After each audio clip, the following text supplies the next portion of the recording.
stood there, surrounded by laughter and joy, but something shifted in that moment. Something that stopped everything, even the sounds of the party. My daughter's voice, soft and fragile, whispered into my ear. I want a new father. Her words hung in the air, a weight that crushed my chest. The world around me blurred, balloons, lights, the cheerful conversations, all faded into the background. I felt like the ground beneath me was giving way. My mind raced, trying to grasp the meaning of what she said. How did it come to this? The celebrations were meant to be a happy milestone, yet her wish felt like a dagger. I saw her, my sweet Lily, her eyes searching for something I couldn't give her, a father she deserved. Someone better, someone perfect, someone not me. Every glance became a mirror, reflecting my failures. I saw all the moments where I tried to make her happy, to be the father she needed but somehow always fell short. Inside, I broke apart. Memories flooded my mind. Each failure, every time my efforts seemed insufficient. I remembered the nights she cried, the moments I held her close, but couldn't ease her fears. Every memory was a weight dragging me deeper into despair. It felt like I was drowning in my own inadequacy. I retreated to a corner, away from the laughter and the celebrations. My body felt heavy, like I was carrying a burden too large to bear. I tried to breathe, but each breath felt shallow, insufficient. Her words echoed in my mind, unrelenting. I want a new father. Yeah. I realized I'd been living for her happiness, trying to sculpt a better version of myself for her, but all she saw was a stranger, someone who couldn't meet her expectations. Yet, amidst the ache, a spark of resolve ignited within me. I refused to let my shortcomings define me. I wouldn't let the weight of her wish break me. I had to prove my worth, not to anyone else, but to her, to show her that beneath my flaws, there was still a father who loved her fiercely. The journey ahead would be hard, fueled by pain and the desire to mend what had been broken. But I had to try. For her, the weight of the world feels heavier with each passing day. I wake up, determined to be the best father I can be, but no matter how much effort I put in, it's never enough. Every smile I offer feels hollow, every hug too desperate. I try to show her how much I care, planning outings, listening attentively, but deep down, I know it's not enough. There's this constant, gnawing fear that I'll never be the father she truly means. That no matter how much I improve, it won't change how she feels. Inside, there's a war raging between who I want to be and who I feel I am. Self-doubt claws at the edges of my mind, whispering that I'm not enough, that my best efforts are futile, that Lily sees through the facade I try to build. Even the smallest moments of frustration feel like they push us further apart. Like my very presence is a burden she wishes to shed. The conversations we once had with ease are now guarded and stilted. A simple question, "How was your day?" met with a shrug or a hurried response. It doesn't matter how much I try to connect. Something in her feels unreachable. It's a painful realization, like trying to hold water in my hands, slipping through my fingers, no matter how tight I squeeze. Her hesitation toward my touch, her words always carefully chosen, they tell a story I don't understand. It's like she's building walls between us, and no matter how much I stretch, I can't seem to tear them down. Every rejection chips away at what little confidence I have left. Each day, the distance grows, an unbearable chasm that I can't seem to bridge, no matter how hard I try. I retreat into my thoughts, away from the cheerful facade I present to the world. My own inadequacies loom over me like a shadow, never quite leaving, always lurking. I'm consumed by the fear that I'll never be enough for her, that my love will never fill the void she carries. The walls between us feel impenetrable, and as much as I try to push forward, it's as if I'm sinking deeper into a sea of loneliness with no sign of rescue. The emotional gap becomes a silent scream in my mind, one I can't escape from. Every effort seems like a failure, and every moment of doubt becomes a cruel reminder that I am not the father she needs. Yet, despite the pain, I refuse to give up. Somewhere deep inside, a flicker of hope burns. Small, but determined. I believe that maybe, just maybe, if I keep trying, if I keep searching, we can find a way back to each other. The air feels heavy, suffocating in its stillness. I watch from the sidelines, pretending not to notice, but every glance tells a different story. Mark is there, smooth talking, his charm a weapon sharper than any knife.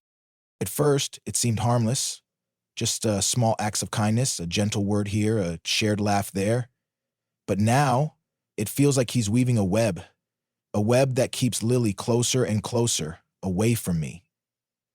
I watch her eyes light up when he enters the room, her smile directed at him with a warmth I once held. I feel that familiar burn of jealousy creeping in. It's not just about losing her attention, it's the way Mark handles her, like a puppet master pulling strings. Every compliment feels rehearsed, every act of affection carefully calculated.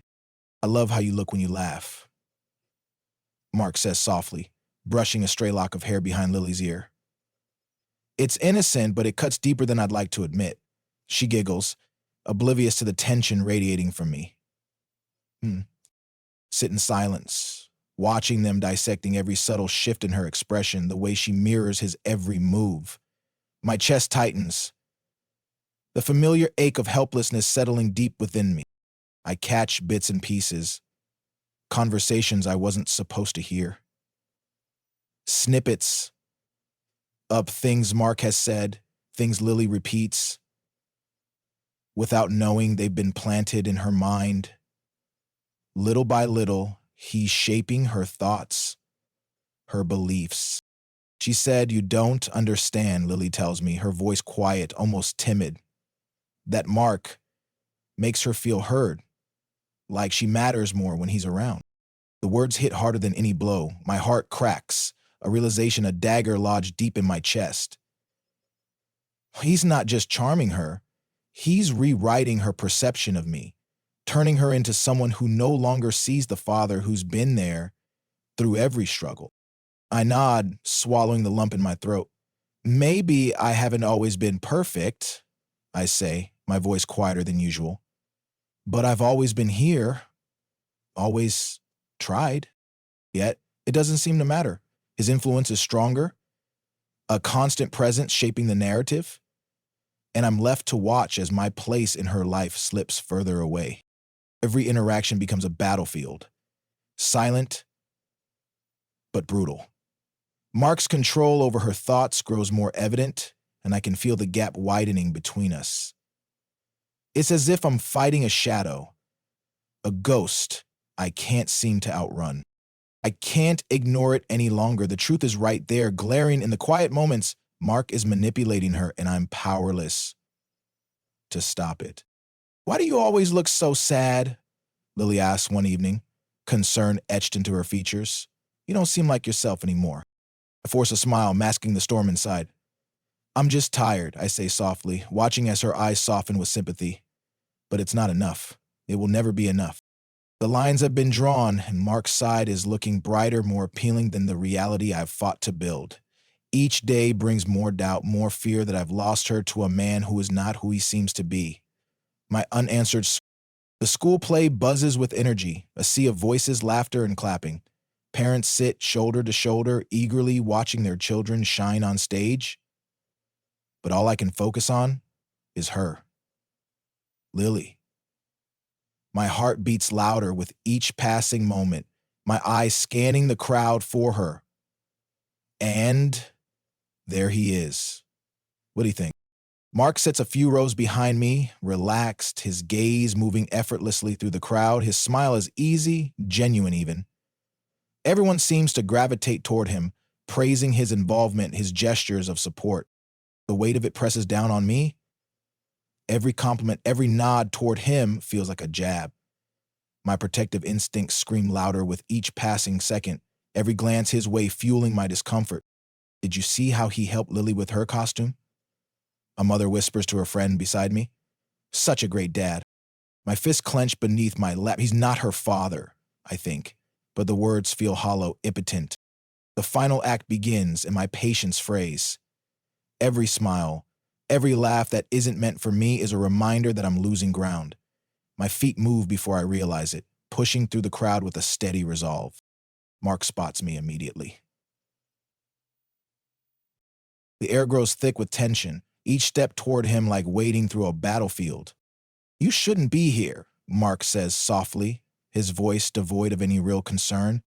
You shouldn't be here, I fire back, the words a fierce counter to his insidious calm. Um, Lily seems happy, he offers with that same unnerving smirk. That's all that matters, isn't it? My breath catches in my throat. He's right, but it cuts deeper than I care to admit. She should be happy, but not at the expense of who she is. Not at the cost of our bond. I'm her father, I remind him, my voice cracking under the weight of emotion. And I'm the one making her life easier, Mark retorts smoothly, his tone laced with a confidence that sends shivers down my spine. The crowd seems to blur around us, the world narrowing to this standoff, two men locked in an unspoken war for control over a young girl's heart. The tension reaches its peak, my hands tremble slightly, my emotions threatening to boil over. Mark's calm facade begins to crack, if only for a moment. A flicker of vulnerability slipping through the cracks. Let her choose, he says at last, his voice almost tender, but with an edge of menace. If you really care, you'll let her go. But I won't. I'm not going anywhere, I declare, my voice steady despite the storm raging within. This is my fight, and I'll see it through. The air is thick with unspoken truths. Two men locked in a battle for something precious, a love, a bond, a place in a girl's heart. The auditorium is buzzing with applause and laughter, the echoes of a successful school play lingering in the air. But beneath the surface, a different kind of drama unfolds, one that no one else can see. My fists clench tightly as I move through the crowd, pushing past the distractions. Mark stands near the back, his calm demeanor standing out like a stark contrast to the chaos around us. You've been manipulating her, I say, my voice trembling with anger and disbelief. Mark's smile is unsettling, as though my accusations amuse him. Manipulating, that's a harsh word, he replies, his voice smooth and deliberate. I've merely shown her what she wants to see. But that's not real, I counter, my voice thick with emotion. You've been controlling her, feeding her doubts about me, shaping her world to fit your narrative. Right on, says Nike. Mark leans in slightly, lowering his voice to a softer tone. Isn't that what a father should do? Protect and guide? But you, Alex, you've always struggled with that.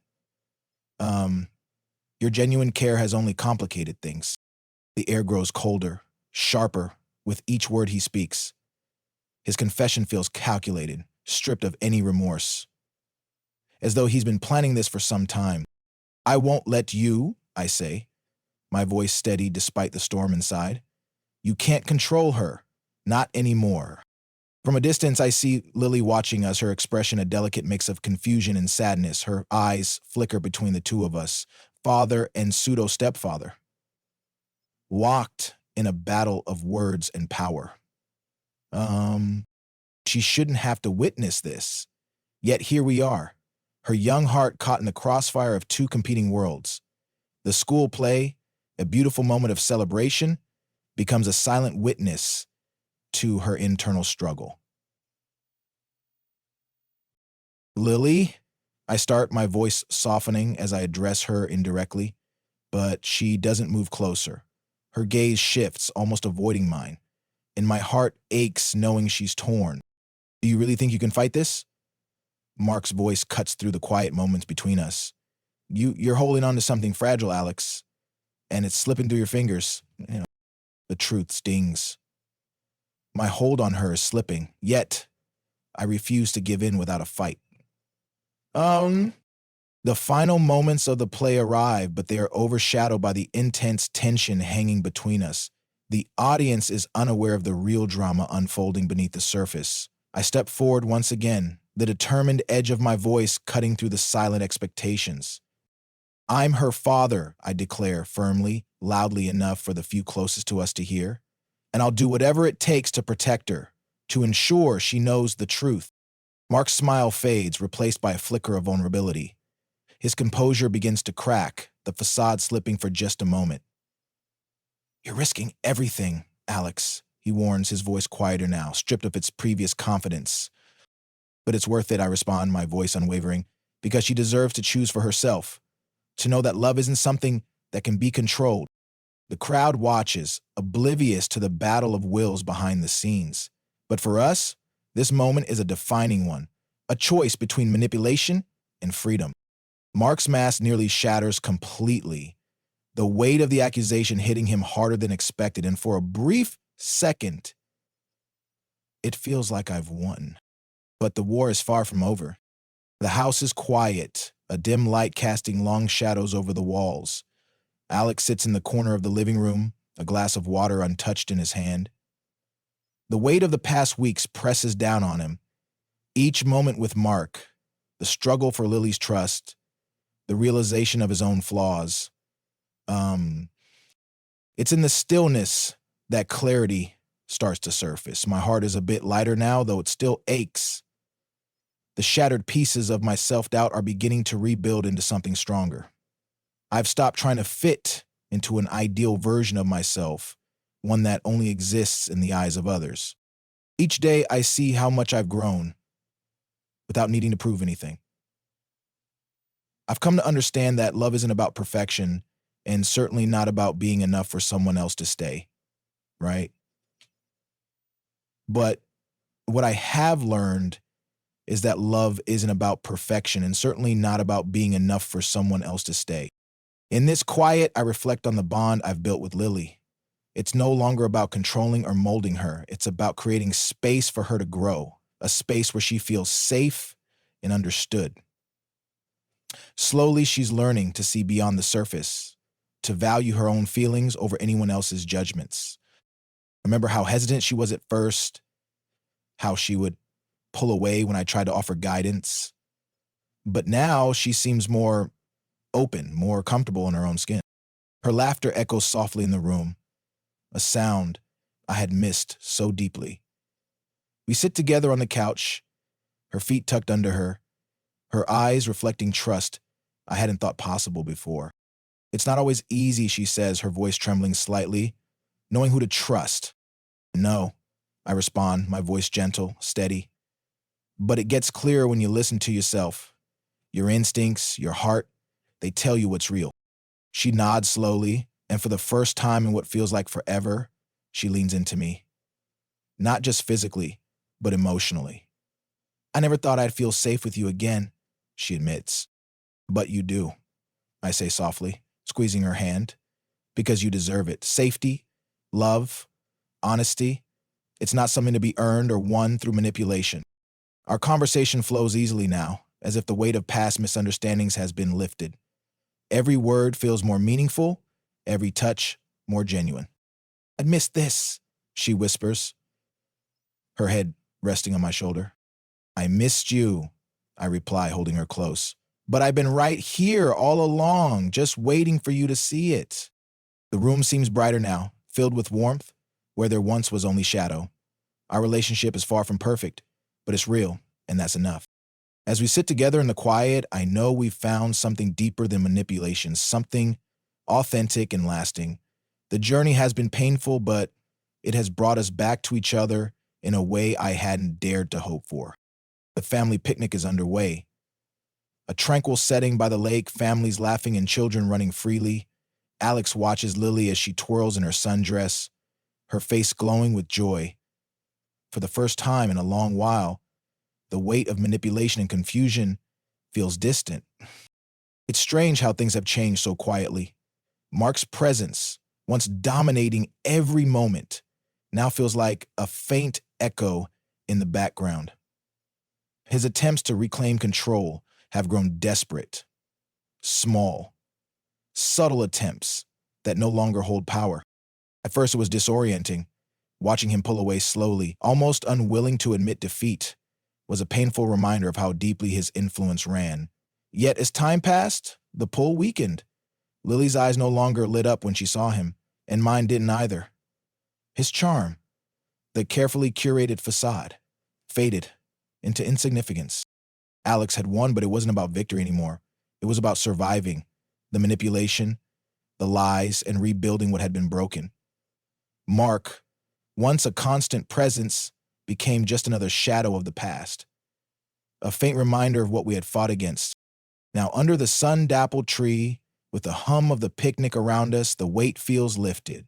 Lily leans against me, her laughter bubbling up like a melody I never thought I'd hear again. "It's perfect here," she says, looking out at the water, her voice light. "Just us." Her words settle deep into my heart, warming me with their simplicity. No false smiles, no calculated gestures. Just genuine moments. "We deserve this," I tell her softly, brushing a strand of hair away from her face. "All of it." And she nods, a tear glinting in her eye as the laughter fades into silence. For so long we were tangled in a web of confusion and mistrust, but now we stand in a place where truth reigns. The emotional closure I had longed for is within reach. Lily no longer carries the burden of manipulation, and neither do I. There's a lightness between us, a freedom that feels unfamiliar, and yet welcome. Walking hand in hand with Lily, the picnic winds down, the family slowly dispersing. The world feels brighter, less strained.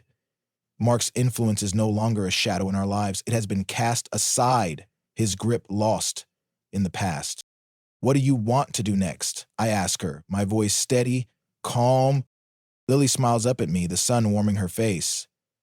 "Anything," she replies, "as long as I'm with you." Her words are simple, but they fill the silence between us with meaning. We've created something real. A foundation built on trust, understanding, and self-empowerment. The journey hasn't been easy, but it has taught us both to value what truly matters.